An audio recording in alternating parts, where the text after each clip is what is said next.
خواب ایک پل دے خوشی، ایک پل یہ چونکا دے، خوابوں کی تعبیریں۔ الحمد للہ رب العالمین والصلاة والسلام علی سید المرسلین، اما بعد فاعوذ باللہ من الشیطان الرجیم، بسم اللہ الرحمن الرحیم۔ الصلاة والسلام علیک یا رسول اللہ وعلی آلک واصحابک یا حبیب اللہ، الصلاة والسلام علیک یا نبی اللہ وعلی آلک واصحابک یا نور اللہ۔ فرمان مصطفیٰ صلی اللہ تعالی علیہ وآلہ وسلم ہے، اپنی مجالسوں کو مجھ پر درود پڑھ کر آراستہ کرو کہ تمہارا مجھ پر درود پڑھنا قیامت کے دن تمہارے لیے نور ہو۔ تو درود پاک پڑھتے رہیے۔ سلسلہ ہے خوابوں کی تعبیریں، ایک بار پھر لیے آپ کی خدمت میں حاضر ہیں۔ ہمارے ساتھ مولانا اسد مدنی صاحب ہیں۔ حضور کیسے ہیں آپ؟ خیریت سے ہیں؟ الحمدللہ رب العالمین علی کل حال۔ آج ارادہ تو یہ ہے کہ اعلیٰ حضرت رحمۃ اللہ تعالیٰ علیہ کی سیرت پر کچھ چند منٹ کے مدنی پھول ہمیں مل جائیں کہ اعلیٰ حضرت رحمۃ اللہ تعالیٰ علیہ کا عشق رسول کیا تھا اور ہمیں کس طرح اعلیٰ حضرت نے عشق رسول سکھایا ہے۔ الحمدللہ رب العالمین والصلاة والسلام علی خاتم النبیین، اما بعد فاعوذ باللہ من الشیطان الرجیم، بسم اللہ الرحمن الرحیم۔ ویسے تو ہر مسلمان کے دل میں عشق رسول ہوتا ہے، اور جو بھی عالم ہوتا ہے اور بڑا عالم ہوتا ہے تو ظاہر ہے اس کی معرفت نبی اور جو محبت رسول ہے صلی اللہ علیہ وسلم عام لوگوں کے مقابلے میں کہیں زیادہ ہوتی ہے، کہ جو جس کو جتنا زیادہ جانتا ہے تو اس کی صفات کو دیکھ کر اس سے زیادہ محبت کیا کرتا ہے۔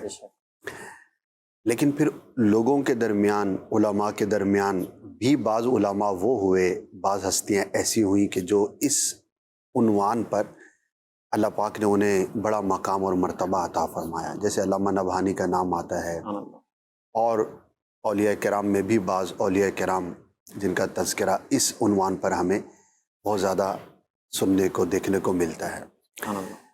برِ صغیر پاک و ہند کی بالخصوص اور بالعموم ساری دنیا کی بات کریں تو امام اہل سنت کی پرسنالٹی بھی ایسی ہی ہے، چونکہ آپ کا اکثر جو کلام ہے وہ اردو میں رہا، اور اس خطے والوں کے لیے آپ نے تحریر کی، تو ظاہر ہے کہ آپ کا فیضان جو ہے وہ یہاں پر زیادہ نظر آتا ہے۔ اگرچہ آپ کے فیضان سے ساری دنیا، اہل عرب و عجم دونوں ہی فیض یاب ہوئے، لیکن ایک ڈومینیشن کہیں یا ایک غلبہ کہیں وہ اس خطے میں رہا۔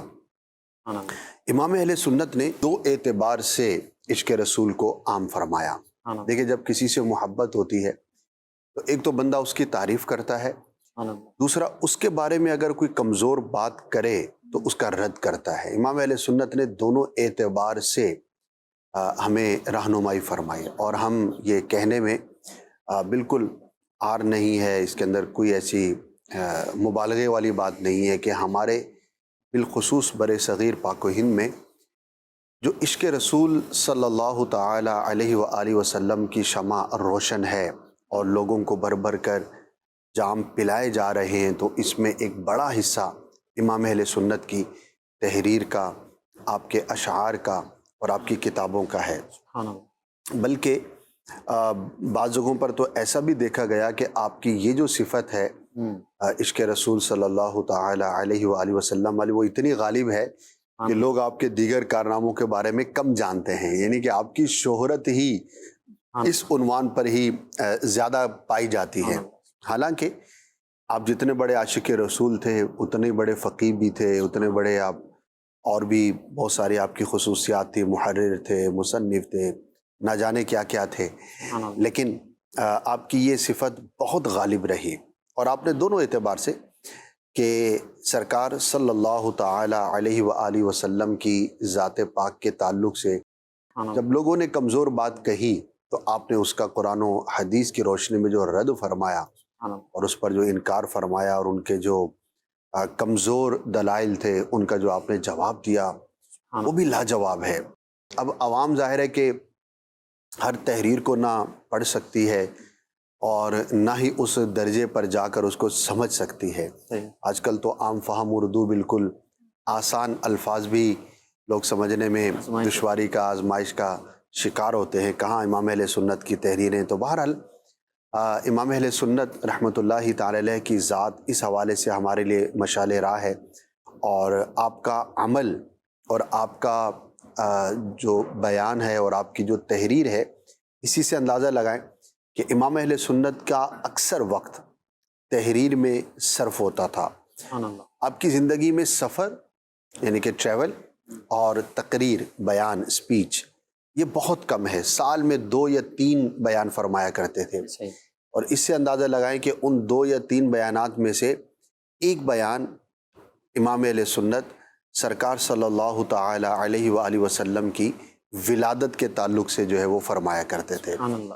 یعنی کہ آپ نے اپنی زندگی کا جو وقت تقسیم کیا ہوا تھا، اس میں جو گنجائش تھی، جو میکسیمم تھی، وہ تھی ہی سرکار صلی اللہ تعالی علیہ وسلم کی محبت کو عام کرنے کے لیے۔ تو میں یہی ناظرین کو عرض کروں گا کہ امام اہل سنت کی پرسنالٹی کو پڑھیں، اس نظر سے دیکھیں، اور آپ کا کلام تو بہت ہی واضح ہے، ہدایت بخشش۔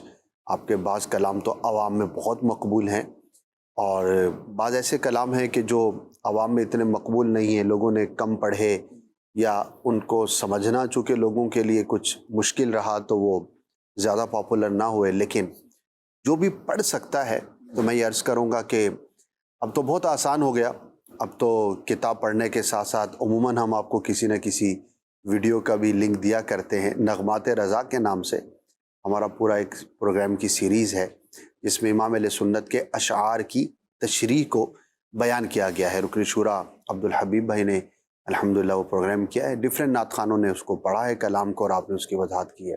ان اشعار کو پڑھیں، سمجھیں، اور جس سے بن پڑے امام علیہ سنت کی جو نثر کی صورت میں جو تحریر ہے ان کو پڑھیں، انشاءاللہ عز و جل دل میں عشق مصطفیٰ ضرور اس میں اضافہ ہوگا۔ جان ہے عشق مصطفیٰ روز فزوں کرے خدا، جس کو ہو درد کا مزہ ناز دوا اٹھائے کیوں۔ تو اللہ پاک ہمیں بھی پیارے آقا صلی اللہ تعالی علیہ وسلم کی سچی پکی محبت عطا فرمائے۔ سبحان اللہ۔ ناظرین، یہ اعلیٰ حضرت رحمۃ اللہ تعالیٰ علیہ تو کہ ایسی شخصیت ہیں کہ جہاں آپ بہت بڑے عالم ہیں، مجدد اعظم آپ کو جو ہے وہ اپنے زمانے کا کہا جاتا ہے، مجتہد فی المسائل کہا جاتا ہے، اتنا آپ کا مقام ہے، لیکن جہاں عشق رسول کی بات آتی ہے وہاں آپ جو ہے وہ اتنے عاجزی والے، انکساری والے۔ اگر آپ کے اشعار پڑھے جائیں تو کہیں پر فرماتے ہیں، پارائے دل بھی نہ نکلا دل سے تحفے میں رضا، ان سگانے کو سے اتنی جان پیاری واہ واہ۔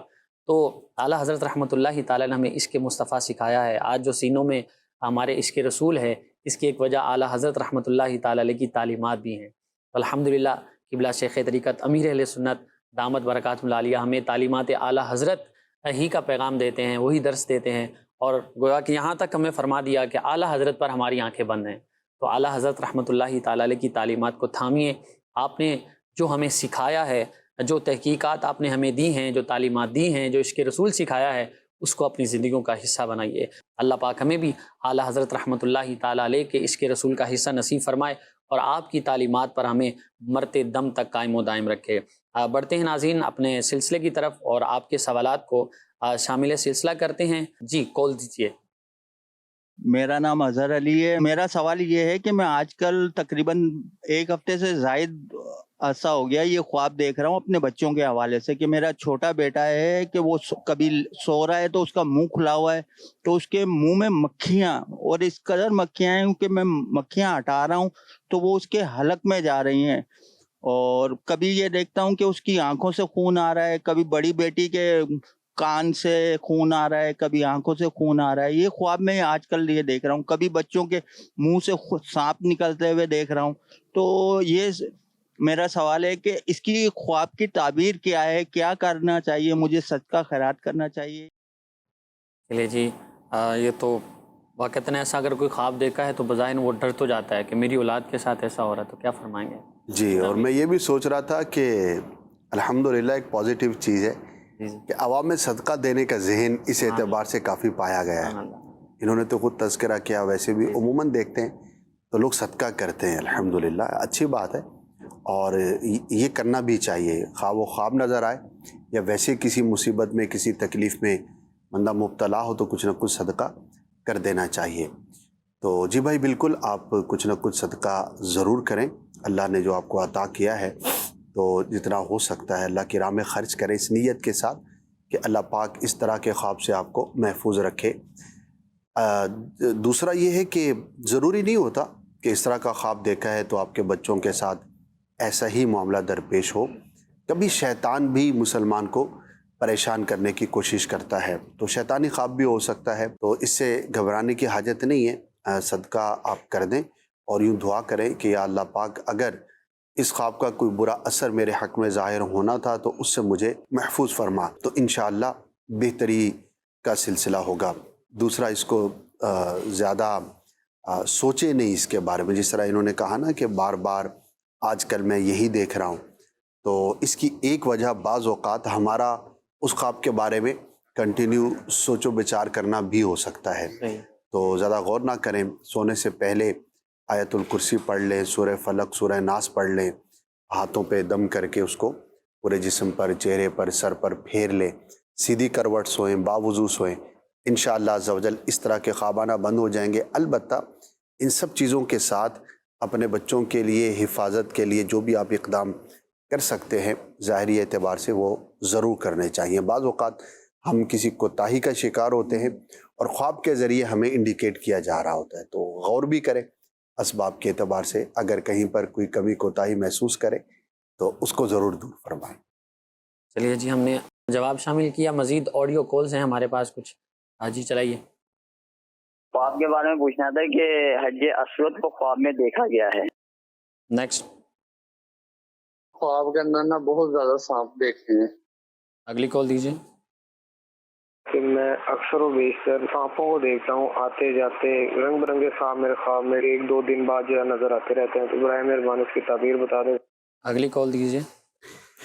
میں اور میری والدہ جا رہے تھے کہیں, تو رستے میں ایک پاگل کتا جو ہوتا ہے نا, ہلکا کتا, وہ ہمیں چھوٹا سا بچہ ہوتا ہے, کاٹتا نہیں ہے, کاٹنے کی کوشش کرتا ہے اور ہم اپنا ڈیفینس کر رہے ہوتے ہیں.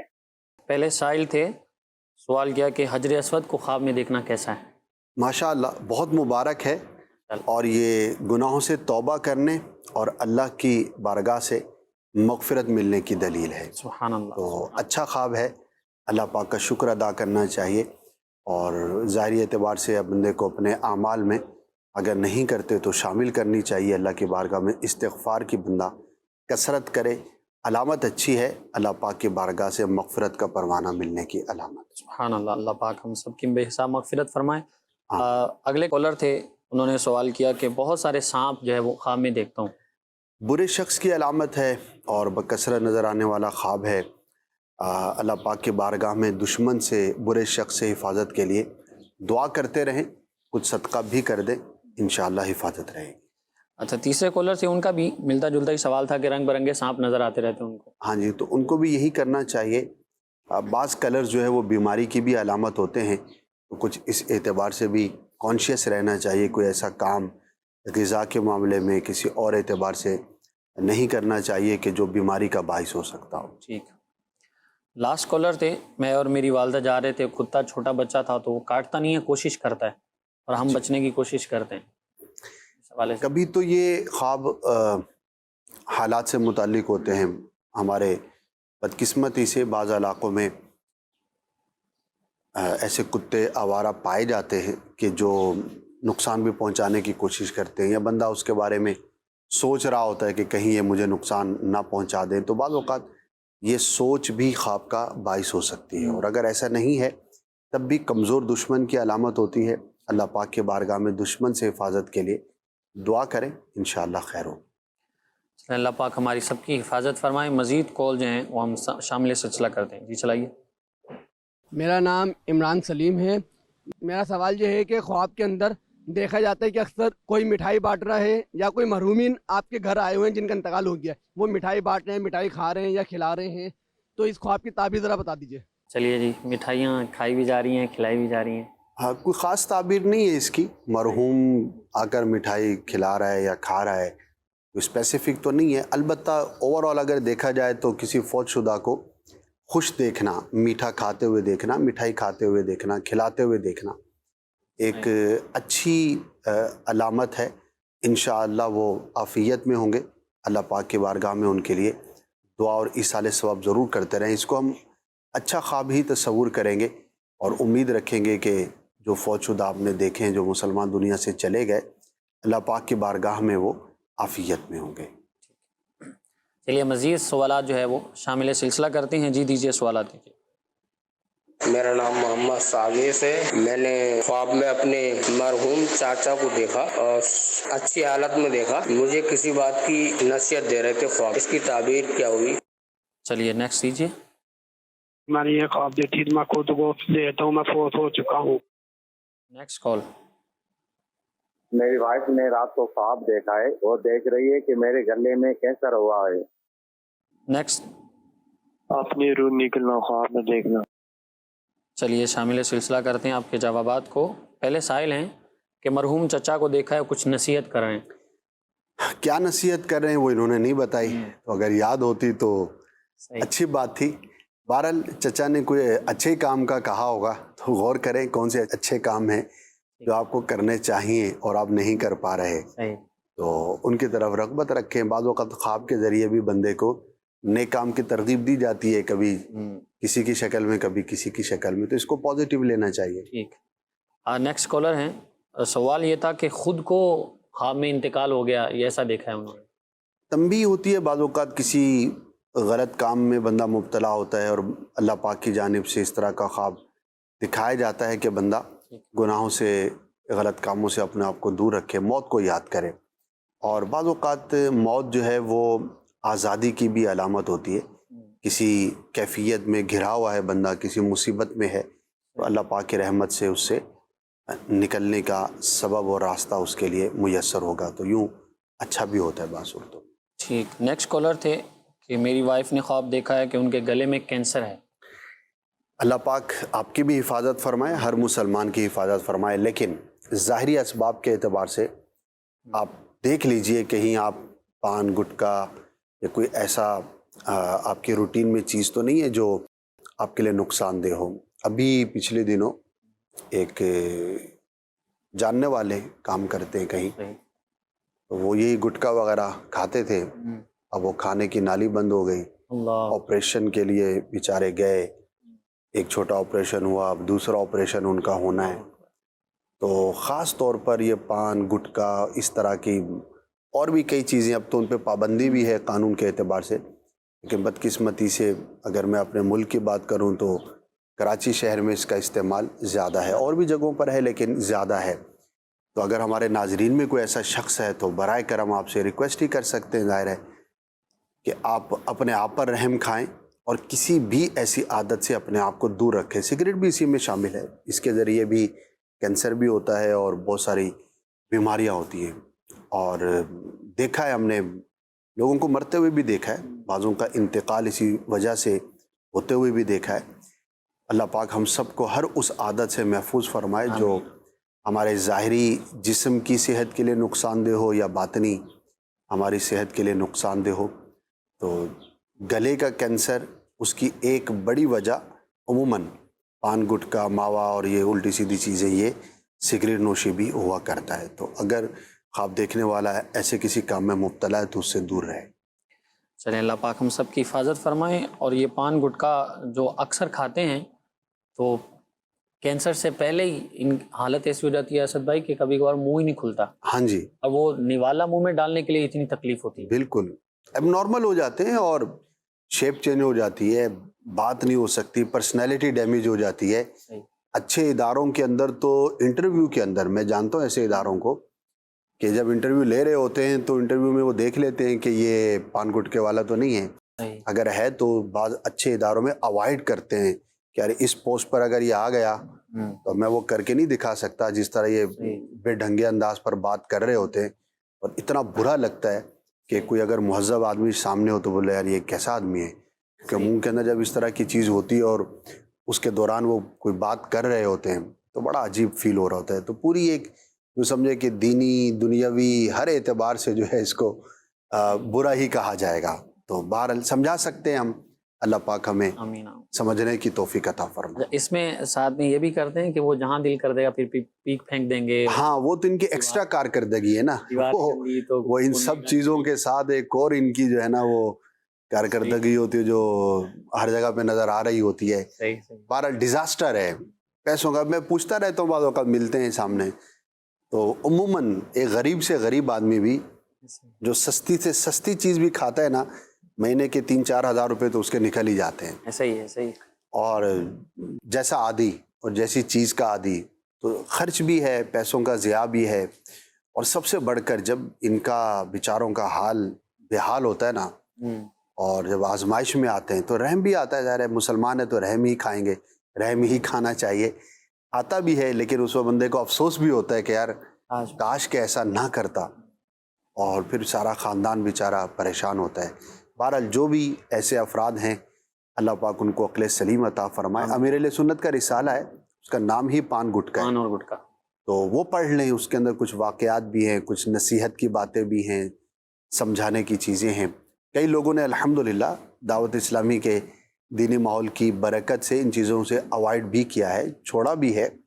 ہمارے اپنے مدنی چینل کے اندر کتنے ایسے لوگ ہیں جب آئے تھے, ظاہر دیگر اداروں سے بھی آئے تو ان عادتوں کے ساتھ آئے تھے, لیکن الحمدللہ آ کے بتاتے ہیں کہ ہم نے جو ہے یہاں آ کے سگریٹ چھوڑ دی, پان گٹکے سے اپنی جان چھڑا لی, اور ماشاءاللہ اپنے آپ کو بہتر کر لیا. تو اللہ پاک ہم سب کو عقل سلیم عطا فرمائے. آمین آمین.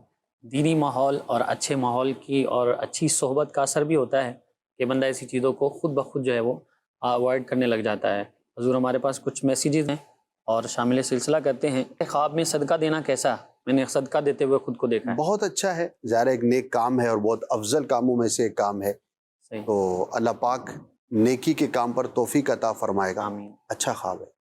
اچھا جی, خواب میں اذان سننا کیسا؟ یہ سوال ہے. باعث سعادت ہے اذان سننا اور اس کا جواب دینا. یہ ایک بہت ہی عظیم نیکی کا کام ہے. اچھا کام کرتے ہوئے اپنے آپ کو دیکھا ہے تو اچھی فعال ہے اسے, اور یہ بھی اس کی ایک تعبیر ہے کہ اللہ پاک اسے نیک کام کی توفیق عطا فرمائے گا. بیسیکلی اذان ایک نیک کام کے لیے اعلان ہے, نماز کے لیے ہے. اب اس کے دوران شہادت بھی ہے, گواہی بھی ہے, ساری چیزیں ہیں. تو اذان سنتے ہوئے اپنے آپ کو دیکھنا اچھا ہے. انشاءاللہ اس کے لیے کوئی نہ کوئی نیکی کی راہ ہموار ہوگی. جب بھی اس طرح کا خواب دیکھے کوئی شخص تو اسے چاہیے کہ اپنی کوشش بڑھا دے. ہر مسلمان کہیں نہ کہیں کچھ نہ کچھ نیک کام کر ہی رہا ہوتا ہے, لیکن کوئی خاص ایسا کام تھا جو پہلے نہیں کر پا رہا تھا تو گویا کہ یہ اس کے لیے ایک دعوت ہے, ریمائنڈر ہے کہ بندہ اس کی طرف توجہ کرے اور اللہ کی خاص توفیق اسے نصیب ہوگی. یہ اس کے اندر ایک اہم فیکٹر ہوتا ہے. تو ہم تو کوشش کرتے ہیں لیکن اللہ پاک کی توفیق سے ہی سارے اچھے کام ہوتے ہیں, اور اگر اس کے رحمت شامل حال ہو جائے تو پھر بندے کے لیے نیکیاں کرنا بہت آسان بھی ہو جاتا ہے. اچھا, ایک سوال ہے, اور سوال یہ ہے کہ خوابوں کی تعبیر سلسلہ ہے, جس کو خواب ہی نہ آتے ہوں تو وہ کیا کرے؟ اچھی بات ہے, حقیقت کی دنیا میں آپ رہ رہے ہیں تو اچھی بات ہے. تو اس میں کوئی گھبرانے کی حاجت نہیں ہے, اور نہ ہی یہ کوئی فضیلت ہے کہ مجھے بہت خواب آتے ہیں. ٹھیک. تو بعض لوگ اس لیے پریشان ہوتے ہیں کہ خواب نہیں آتا, آپ بے خوابی ہو گئی ہے, اور بعض اس لیے پریشان ہوتے ہیں کہ یار پتہ نہیں مجھے کیوں خواب نہیں آ رہا. تو فی نفسی ہی بیسیکلی نہ خواب آنے میں کوئی فضیلت ہے اور نہ ہی نہ آنے میں کوئی فضیلت ہے. ایک نیچرل عمل ہے. اچھا, ایک ایسی چیز ہے جو کسی کے کنٹرول میں نہیں ہے. کوئی یہ بولے کہ مجھے بہت خواب آنے چاہیے تو عموماً یہ کنٹرول میں ہوتا نہیں ہے. تو یہ ہر ایک کی اپنی پرسنالٹی ہوتی ہے, اور بعضوں کو نہیں آتے, سال میں کوئی اکا دکا آتے ہیں. جب بعضوں کو خواب نظر آتا ہے لیکن یاد نہیں رہتا, بھول جاتے ہیں. صحیح. تو بعض ایسے ہوتے ہیں کہ روزانہ کچھ نہ کچھ نظر آ رہا ہوتا ہے. تو اس کا کوئی آپ کی ذات سے کوئی ایسا تعلق نہیں ہے کہ آپ پریشان ہوں یا گھبرائیں. ہاں, یہ ضرور ہے کہ اگر اچھے خواب نظر آتے ہیں تو یقیناً اس کی پذیرائی کی جائے گی. وہ ظاہر ہے کہ اچھا ہے, مبارک ہے. یوں دعا کر سکتے ہیں کہ یا اللہ عز و جل مجھے جب بھی کوئی خواب نظر آئے تو میرے حق میں وہی خواب ہو کہ جو بہتر ہو. من جانب اللہ, یا اللہ پاک تیری جانب سے ہو. شیطان کا وسوسہ نہ ہو, شیطان کا اس میں عمل نہ ہو, شیطانی خوابوں سے میری تو یوں دعا بندہ کر سکتا ہے. پکے اس کو زیادہ سیریس اور اتنا ذہن پر غالب نہیں کرنا چاہیے. آ جائے تو اچھی بات ہے, نہیں آتا تو بھی ٹھیک ہے. اچھا, بعض اوقات ایسا بھی ہوتا ہے نا, وہ کہتا ہے میرے کو جو خواب آتا ہے نا وہ بعد میں سچا ہو جاتا ہے. ہاں جی, ہوتا ہے ایسا. وہ مشہور ہی ہو جاتا ہے کہ بھائی کوئی کام ہوگا نا تو اس کو خواب نظر آ جائے گا, پتہ چل جائے گا کہ کام صحیح ہے یہ نہیں ہے. ہاں, ہوتے ہیں بعض لوگ, لیکن ظاہر ہے کہ اس پہ ڈپینڈ نہیں کرنا چاہیے. کیونکہ اس سے جو علم حاصل ہوتا ہے وہ یقینی تو ہوتا نہیں ہے، ٹھیک، لیکن بہرحال ظنی ہی صحیح، لیکن ایسا ہوتا ہے کہ بعض لوگوں کے خواب بڑے سچے ہوتے ہیں، جو وہ دیکھتے ہیں ویسا ہو بھی جاتا ہے. تو ایسے لوگوں کو چاہیے کہ وہی خواب بیان کریں جو اچھا ہو.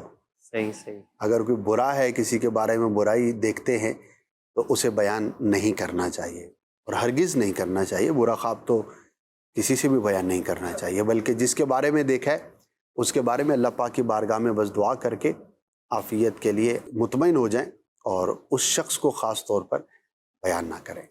ٹھیک. تو یہ کیا خواب میں وہ استخارہ وغیرہ بھی ہوتا ہے؟ کوئی گرین کلر نظر آتا ہے تو یہ ٹھیک ہوتا ہے، تو بلیک ہوتا ہے؟ استخارہ خواب کے ذریعے تو نہیں ہوتا. استخارہ تو اصل میں نماز استخارہ ہے، وہ ادا کی جاتی ہے، اور اس کے بعد ایک دعا ہے وہ پڑھی جاتی ہے، جو روایتوں میں حدیثوں کے اندر جس کا تذکرہ ہے. ہاں، اب اس کا بندے کو معلوم کیسے ہو کہ یہ کام میرے حق میں بہتر ہے یا نہیں ہے، تو وہ خواب کے ذریعے اشارہ اس کا ظاہر ہوتا ہے. تو اس کے لیے یہ ہے کہ 7 دن تک استخارہ بندہ کرتا رہے.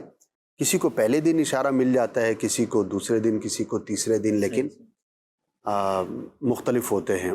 تو اس میں بہرحال یہ ہے کہ خواب کے ذریعے جس نے استخارہ کیا ہو، اب وہ جب سوئے گا تو اس کو اللہ پاک کی جانب سے خواب میں دکھا دیا جاتا ہے کہ یہ کام تمہارے حق میں بہتر ہے نہیں. تو اس کی جو علامتیں ہیں ان میں سے ایک وہ ہے جو آپ نے کہا کہ اگر وہ گرینری دیکھتا ہے، ہریالی دیکھتا ہے، یا چیزیں دیکھتا ہے جو گرین کلر کی ہیں یا سفید ہیں، پازیٹیو ہے، نور دیکھتا ہے، تو اس کا مطلب یہ ہوتا ہے کہ وہ کام اس کے حق میں بہتر ہے. اور اگر سیاہی دیکھے، ریڈ کلر دیکھے، اور طوفان دیکھے، آندھی دیکھے، اس طرح کی چیز ہو تو پھر وہ نیگیٹو ہوتا ہے.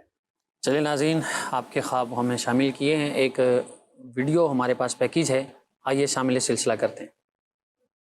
الحمدللہ رب العالمین والصلاة والسلام علی خاتم النبیین، اما بعد فاعوذ باللہ من الشیطان الرجیم، بسم اللہ الرحمن الرحیم. انبیاء کرام میں حضرت سیدنا یوسف علی نبینا وعلیہ الصلاۃ والسلام کا نام خوابوں کی تعبیر بیان کرنے کے تعلق سے بہت شہرت رکھتا ہے. بلکہ بعض علماء نے لکھا کہ سب سے پہلے جن شخصیت نے خوابوں کی تعبیر بیان کرنا شروع کی ان میں حضرت سیدنا یوسف علی نبینا وعلیہ الصلاۃ والسلام کا نام سر فہرست آتا ہے. قرآن مجید فرقان حمید میں آپ کے خوابوں کی تعبیر بیان کرنے کا تذکرہ ایک سے زائد جگہ پر ملتا ہے. انہی میں سے ایک واقعہ یہ بھی ہے، جب حضرت سیدنا یوسف علیہ الصلاۃ والسلام قید خانے میں تھے، آپ کی شہرت خواب کی تعبیر بیان کرنے کے تعلق سے ہو چکی تھی. اسی دوران والی مصر جس کا نام ریان بن ولید تھا، اس نے ایک خواب دیکھا، اور خواب یہ تھا کہ 7 کمزور گائیں 7 صحت مند گائیں کو کھا جاتی ہیں. اسی طرح 7 بالیں دیکھی جو سرسبز و شاداب ہیں، اور 7 خشک بالیں اس نے دیکھی. بادشاہ تھا، اس نے کاہنوں کو، جادوگروں کو جمع کیا اور کہا کہ رات میں نے یہ ایک عجیب و غریب خواب دیکھا ہے، اس کی تعبیر مجھے معلوم کرنی ہے. بادشاہ کے کہنے پر سب نے کہا کہ یہ تو جھوٹا خواب ہے اور اس کی کوئی تعبیر نہیں، ہم اس کی کوئی تعبیر بیان نہیں کر سکتے. بہرحال یہ خواب پھر حضرت سیدنا یوسف علیہ الصلاۃ والسلام کی بارگاہ میں عرض کیا گیا.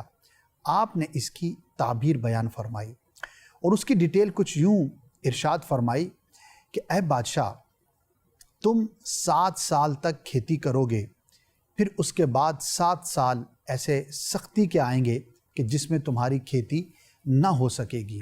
لہٰذا تم یوں کرو کہ جب 7 سال تک اچھی کھیتی کرو تو جو غلہ تمہیں کھانا ہے صرف اتنی مقدار جو کہ تھوڑی ہوگی وہ تم اپنی بالی میں سے نکال کر استعمال میں لاؤ، بقیہ غلے کو اسی بالی میں رہنے دو، اور یہ غلہ تم جمع کرو گے اگلے 7 سالوں کے لیے جس میں خشک سالی ہوگی، اور یہ جمع کردہ غلہ تم استعمال کرو گے اور اس میں سے کچھ غلہ تم بچا بھی لوگے.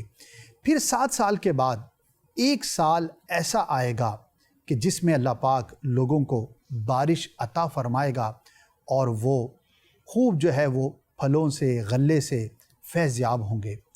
ناظرین، یہ یوسف علیہ الصلاۃ والسلام کا وہ ایک عظیم کارنامہ تھا کہ اس خواب کے بیان کرنے کے بعد بادشاہ نے اس پر عمل کیا اور آنے والے سالوں میں ویسا ہی ہوا جیسا کہ حضرت سیدنا یوسف علیہ نبینا علیہ الصلاۃ والسلام نے بیان فرمایا تھا۔ اور یہی خوابوں کی تعبیر بیان کرنا آپ کے قید خانے سے نکلنے کا باعث بھی بنا۔ اللہ کی شان ہے، اس کی قدرت ہے، کبھی تو اپنے نبی کو قید خانے میں ڈال کر امتحان فرماتا ہے۔ یاد رہے کہ انبیاء کرام پر جو بھی مصائب و آلام آتے ہیں وہ اللہ تبارک و تعالیٰ کی جانب سے ایک امتحان ہوتا ہے جسے یہ کامیابی کے ساتھ گزارتے ہیں، اور اللہ پاک ان کے درجات میں پہلے سے کہیں زیادہ مزید بلندیاں عطا فرماتا ہے، اور یہ رہتی دنیا کے لوگوں کے لیے ایک سبق بھی ہوا کرتی ہیں۔ اب ابراہیم علیہ الصلاۃ والسلام کو آگ میں ڈالا گیا، اسی طرح حضرت زکریا علیہ الصلاۃ والسلام، ایوب علیہ الصلاۃ والسلام اور جو دیگر انبیاء کرام ہیں، ان کے واقعات کے اندر جو بھی آزمائشیں ہیں یہ خدا کی جانب سے ان کا امتحان ہوا کرتا ہے۔ لہٰذا ہمیں ان کی شان و عظمت میں کچھ بھی کمی کا خیال نہیں کر سکتے۔ اللہ پاک نے انہیں معصوم رکھا ہے۔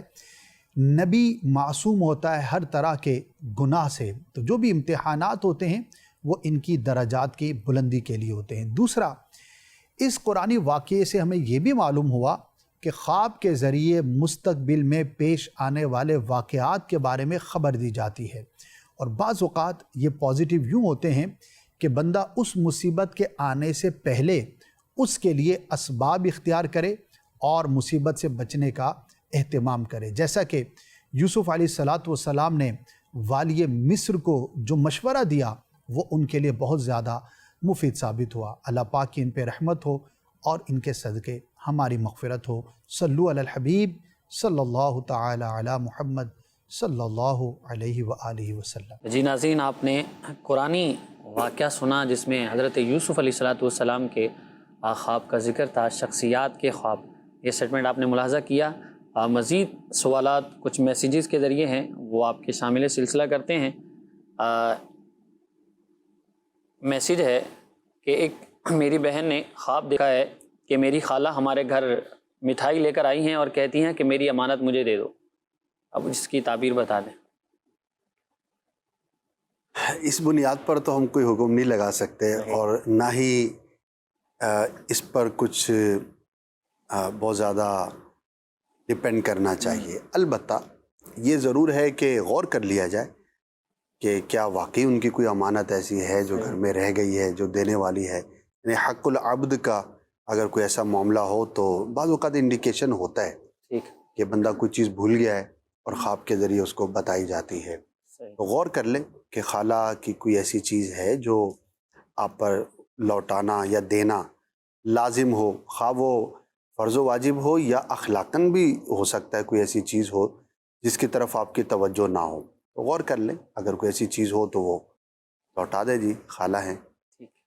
ایک اور سوال ہے، رحیم یان خان سے اسلامی بہن ہے، کہتی ہیں کہ میں نے صبح صبح خواب میں انگور اور آم دیکھے ہیں، اس کی تعبیر بتا دیں۔ اچھا ہے اگر یہ پکے ہوئے دیکھے ہیں، شیریں جیسے ہوتے ہیں، تو اچھی خبر ملنے، نعمت پہنچنے کی علامت ہوتا ہے۔ اچھا خواب ہے، اللہ کا شکر ادا کریں۔ صحیح، ٹھیک۔ ایک اور سوال یہ ہے کہ میں نے خواب میں دیکھا ہے کہ میں ایک مردہ بچے کو کپڑے میں لپیٹ کر اپنی گود میں لیے ہوئے ہوں، پلیز اس کی تعبیر بتا دیجیے۔ پریشان نہیں ہونا چاہیے، ہو سکتا ہے کسی آزمائش کی یہ صورت ہو، لیکن یہ ضروری نہیں ہوتا کہ اگر کوئی صاحب اولاد ہے بھی تو اس کے اولاد کو کوئی نقصان پہنچے گا، یا کسی کے یہاں ولادت کا سلسلہ ہو تو وہ ایسا ہی معاملہ ہوگا، ایسا کوئی ضروری نہیں ہوتا۔ پھر بھی اللہ پاک کی بارگاہ میں دعا کریں، کچھ صدقہ کر دیں، اور خاص طور پر اگر کسی کے یہاں ولادت کا سلسلہ ہے اور وہ اس طرح کا خواب دیکھتا ہے تو جو احتیاطی تدابیر اختیار کرنی چاہیے وہ بھی اختیار کرے اور اللہ کی بارگاہ میں دعا بھی کریں۔ مزید آڈیو کالز 2-3 چلا دیجیے۔ سر جی، میں خواب میں ایک مطلب کہ کامیابی دیکھتا ہوں تو بظاہر کامیابی ہوتی نہیں ہے، جیسے گاڑیاں دیکھنی ہو، مطلب کہ ایک بڑی کامیابی، بڑا گھر، بظاہر ایسا ہوتا نہیں ہے، تو اس کی تعبیر پوچھنی تھی۔ چلیے جی، نیکسٹ کال دیجیے۔ میری وائف نے خواب دیکھا ہے کہ اس کی خالہ قبر میں قرآن شریف پڑھ رہی ہے، اور دوسری طرف اس نے خواب دیکھا کہ اس کی کزن جو ہے عذاب میں مبتلا ہے۔ اس کی تعبیر بتا دیں، جزاک اللہ خیرا۔ نیکسٹ کال دیجیے۔ سر جی میں نے یہ پوچھنا تھا کہ مجھے نا خواب میں نا میں خود پتنگ پکڑ کر اڑاتا ہوں، یہ مجھے خواب میں بہت زیادہ نظر آتا ہے۔ چلیے جی آپ کے سوالات کو شامل کرتے ہیں۔ سب سے پہلا سوال تھا کامیابی خواب میں تو نظر آتی ہے، گاڑیاں بنگلے اور یہ سب، حقیقت میں تو کچھ نہیں ملتا ایسا۔ کوشش کریں اور جو بھی تقاضے ہیں انہیں پورا کریں۔ صحیح۔ ایک پروگرام ہے، میری حاضری ہوتی ہے اس پروگرام میں، مفتی قاسم صاحب الحمدللہ اس میں جوابات ارشاد فرماتے ہیں، مفتی صاحب کا پروگرام ہے، اور اس کا نام ہی یہی ہے کامیابی کی قیمت ادا کیجیے۔ ایوری سیٹرڈے کو ہوتا ہے مغرب کے بعد، تو وہ دیکھ لیں۔ ہو سکتا ہے کہ آپ جن ٹاپکس کو ڈسکس کیا گیا ہے اس میں ایک بڑی تھیم ہی یہی ہے کہ ہر کامیابی کی کوئی نہ کوئی قیمت ہوتی ہے، وہ ادا کرنی ہوتی ہے۔ صحیح۔ آپ بڑا لیڈر بننا چاہتے ہیں، مصنف بننا چاہتے ہیں، ایک اچھا مقرر بننا چاہتے ہیں، آپ کمیونٹی کو سرو کرنا چاہتے ہیں، بزنس مین بننا چاہتے ہیں، تو ہر چیز کی ایک قیمت ہے، وہ پازیٹیو بھی ہوتی ہے، بعض اوقات نیگیٹو بھی ہوتی ہے۔ تو ان کالر کو بھی دیکھنا چاہیے اور دیگر ناظرین کو بھی دیکھنا چاہیے۔ ہم بعض اوقات تمنا تو کر رہے ہوتے ہیں کہ مجھے اتنا بڑا آدمی بننا ہے، لیکن وہاں تک پہنچنے کے لیے جو اس کا تقاضا ہے، جو اس کی ضرورت ہے وہاں تک پہنچنے کی، جو کہ آپ کو پوری کرنا ہوگی، جو اس کی شرائط ہیں، جو اس کی قیمت ہے، وہ ادا کرنے کو ہم تیار نہیں ہوتے۔ ہم خالی سکسیس کو دیکھ رہے ہوتے ہیں، لیکن اس پروسیجر کو اور اس پروسیس کو ہم مس کر رہے ہوتے ہیں۔ تو یہ پروگرام انشاءاللہ رہنمائی کرے گا۔ بہرحال دعا کرتے ہیں اللہ پاک آپ کو حقیقت میں بھی جو بھی جائز آپ کی کامیابی کی خواہش ہے اس میں ضرور کامیابی عطا فرمائے۔ آمین آمین۔ بالخصوص بھائی نوجوانوں میں ہوتا ہے ایسا کہ دیکھتے ہیں یار یہ تو ہمارے ساتھ پڑھتا تھا، ہمارے ساتھ اٹھتا بیٹھتا تھا، آج یہ اتنا بڑا آدمی ہو گیا ہے اور یہ سارے معاملات ہو گئے۔ تو ایک تو ہمارے اندر سہل پسندی شاید اتنی ہے کہ ہم جو ہے نا وہ باتوں باتوں میں کامیاب ہونا چاہتے ہیں، بڑے بننا چاہتے ہیں، کوئی محنت نہ ہو، دوسرے کی کامیابی کو دیکھ کر اس پر قیاس کرتے کہ اگر یہ ہو گیا ہے تو میں کیوں نہیں۔ ہاں جی۔ تو وہ چیز نہیں آتی کہ اس نے کتنی محنت کی ہے، کیا کیا اس نے سیکریفائس کیا ہے، کتنا ٹائم دیا ہے، کن کن چیزوں کو اس نے جو ہے وہ قربان کیا ہے، لیکن بظاہر اس کو دیکھ کر ذہن میں ایسی چیزیں آ جاتی ہیں۔ تو کیا فرمائیں گے؟ زیادہ تر یہی ہوتا ہے کہ پروسیجر لوگوں کے ذہن میں نہیں ہوتا، نتیجہ دیکھ رہے ہوتے ہیں۔ صحیح۔ بظاہر یہ فیل ہوتا ہے کہ یہ راتوں رات اس کو یہ کامیابی مل گئی ہے۔ اچھا وہ راتوں رات نتیجے کے اعتبار سے ہو سکتی ہے، لیکن وہ راتوں رات ہوتی نہیں ہے۔ نہ کامیابی راتوں رات ہوتی ہے عموماً، اور نہ ہی ناکامی راتوں رات ہوتی ہے۔ ایسا نہیں ہے کہ اچانک وہ دیوالیہ ہو گیا۔ اس دیوالیہ ہونے کے پیچھے بھی اگر ہم غور کریں گے تو کئی ایسے اسباب تھے جو جمع ہو رہے تھے اور آج اس کا نتیجہ ظاہر ہوا۔ بیماری کے بارے میں بھی، ایون کہ ہارٹ اٹیک کے بارے میں کہا جاتا ہے کہ ہارٹ اٹیک اچانک جی صبح رات کو اچھا بھلا سویا تھا، صبح اٹھا تو اٹھ نہ پایا، تو اچانک انتقال ہو گیا۔ تو یہ نتیجہ ہوتا ہے پچھلے وہ 25 سال کا کہ جو کھانے پینے میں بے احتیاطی ہو رہی تھی۔ تو میں نہیں کہتا کہ کوئی بھی چیز اچانک نہیں ہوتی، لیکن وہ 0.1% ہوگی، بہت کم ہوگی۔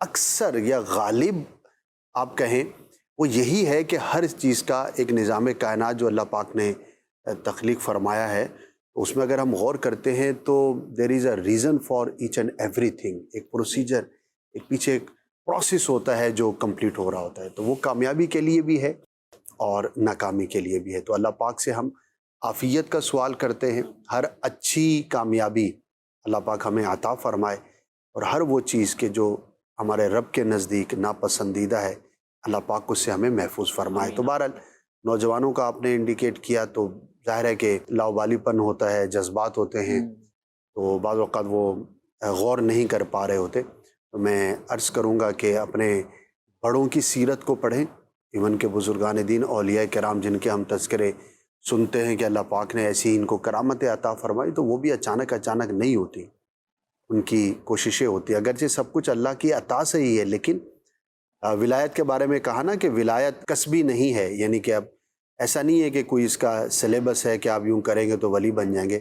اللہ کی عطا ہی سے ہے، لیکن عطا اسی کو فرماتا ہے کہ جو اس کے قابل ہوتا ہے، یا اللہ پاک اسے اس قابل بنا دیتا ہے. تو عموماً نیکوکار ہی اس منزل کو پاتا ہے. ہاں اس طرح کے واقعات اپنی جگہ پر ہیں، لیکن وہ بہت لمیٹڈ ہیں کہ وہ چور تھا اور اچانک ولایت مل گئی، کوئی اور گناہ میں مبتلا تھا اور اچانک ولایت مل گئی، وہ ہیں لیکن وہ بہت کم ہیں. تو اللہ پاک کا جو نظام ہے اس کے اندر، کائنات کے اندر پروسیجر ہی ہیں چیزوں کے، جس کے ذریعے بندہ جا کر اس فضیلت کو یا اس کامیابی کو حاصل کرتا ہے. صحیح. تو ہمیں اسد بھائی اس بات میں یہ بھی خیال رکھنا چاہیے کہ جو پروسیجر ہے کامیابی کا، جو نتیجہ ہمیں مل رہا ہے وہ تو ظاہر اچھا ہوتا ہے، لیکن اس کا جو پورا پروسیس ہوتا ہے جو ہم کر رہے ہوتے ہیں وہ صحیح اور غلط نہیں دیکھتے آج کل. اس کے نتیجے کو دیکھتے ہیں کہ بھائی یہ کام کروں گا تو مجھے یہ چیز مل جائے گی، یہ کام کروں گا تو یہ مل جائے گی. تو اس حوالے سے عموماً تو غلط کام کا نتیجہ بھی غلط ہی ہوتا ہے، عموماً یہی ہوتا ہے.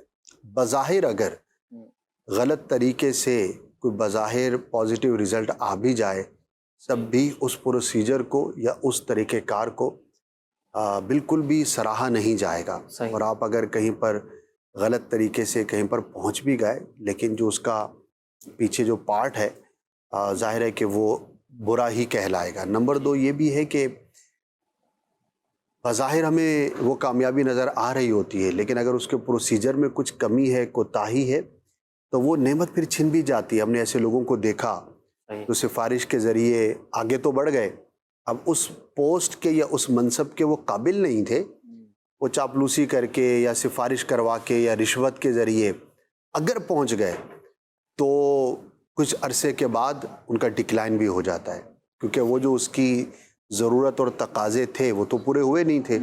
آپ کسی بھی ذریعے سے وہاں پہنچ تو گئے لیکن وہ حقیقی کامیابی نہیں تھی.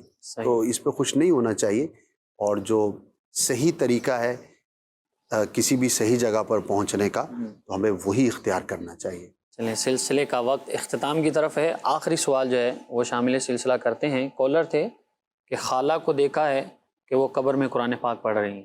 اچھا خواب ہے. اللہ پاک بعضوں کو، ویسے تو برزخ میں عبادت نہیں ہے، بندہ مکلف تو ہوتا ہی نہیں ہے، لیکن بعض ایسے لوگ پائے گئے، بعض بزرگوں کے واقعات بھی ہیں کہ انہیں قبر میں تلاوت کرتا سنا گیا، نماز پڑھتے دیکھا گیا، یا نماز پڑھنے کی آواز کو باہر سے سنا گیا. ایسے واقعات ہوتے ہیں. تو خواب میں اگر کسی کے بارے میں یہ دیکھا ہے تو اچھی فال لینی چاہیے اور امید رکھنی چاہیے کہ انشاءاللہ وہ عافیت میں ہوں گی. اگر اس کا اپوزٹ ہو، جیسے ساتھ ہی وہ کزن کا بھی کچھ انہوں نے بیان کیا تھا کہ ان کو اچھی حالت میں نہیں دیکھا، ہاں تو ان کے لیے دعا کر دیں، ایصال ثواب کر دیں، غور کر لیں اگر ان پر کسی کا حق آتا تھا تو اس کی ادائیگی کی صورت کر دی جائے یا معافی کی صورت کر دی جائے. وہ دنیا سے چلا گیا مسلمان تو ہمیں اس کے ساتھ بھلائی اور خیر خواہی کرنی چاہیے. اور یہ ہمیشہ یاد رکھیں کہ خاص طور پر اگر کسی کو بری حالت میں دیکھیں تو وہ اس کا بیان کسی سے نہ کریں، رشتہ داروں سے بھی نہ کریں، دوستوں سے بھی نہ کریں، کسی سے بھی نہ کریں. ظاہر ہے کہ اس کے بارے میں لوگ بدگمانی کا شکار ہو سکتے ہیں اور اچھی حالت نہیں ہے تو اس کو بیان نہ کریں. اللہ کی بارگاہ میں دعا کر دیں، یا اللہ پاک اگر میرا وہ بھائی یا بہن کسی مشکل میں ہے تو اس کے لیے آسانی عطا فرما. اللہ پاک ہم سب کے لیے آسانیاں کرے، ہمارے مرحومین کی مغفرت فرمائے. ناظرین سلسلے کا وقت اختتام کو پہنچا. ایک بار پھر انشاءاللہ سلسلہ لے کر پھر حاضر ہوں گے. اپنی دعا میں یاد رکھیے گا. مدنی چینل دیکھتے رہیے. صلو علی الحبیب صلی اللہ علی محمد صلی اللہ تعالی علیہ وآلہ وسلم. خواب ایک پل دے خوشی، ایک پل یہ چونکا دے، خوابوں